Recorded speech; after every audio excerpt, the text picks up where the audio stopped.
আজ বহুত দিনে রোজ খাই মুইয়া যাই আর রে।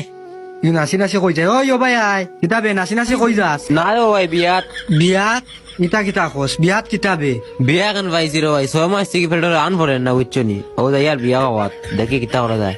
দূর বেটা বিয়ান্দাজ বিয়া আইজ আর তুই 3 দিন আগে খানি বাদ দিলাইছো তিতা কিতা করস রে বেটা 6 মাস থেকে রে ভাই রোজ খাই আর না বুঝছো নি পেটের বোর রোগার ফসি গেছে কিতা কইতাম তোমারে আমি। ইটা কিতা মাতস বে ওই আর কিতা নেই পেট 3 দিন থেকে খালি রাখি আর 3 দিন থাকি রে বেটা তুই বাঁচি আসত কিলা আনা খাইয়া ইতা রুস্টার নাম উঠলে বা ইতা এমনি টাকা যায় খাই আর না খাই সমস্যা নাই রুস্ট খাইতাম ওরে অকল যাইলে খুলিয়া আর কি। এক কাম কর বিয়া যাইবার কাম নাই আমি তোর এখন বুদ্ধি দেই মানবে নি আমার বুদ্ধি ও তাই তোমার বুদ্ধি এক কাম কর যেটা মুরগির বুঝছত নি রানো দই টান মার গিয়া দৌড় দে ও মিয়া আমি কইছি গরুর ট্যাং দিয়ে খাইতাম তুমি কো মুরগির ট্যাং দিয়ে খাইতাম এটা কিতা হতো দৌড় বেন্দা জোর বেন্দা জীবনে খাইছো তুই রুস্ট গরুর ট্যাং দিয়ে রুস্ট খাইনি হর অন্ত কি বেটা জীবনে খাইছে না গরুর ট্যাং দিয়ে মানে রোস্ট খাই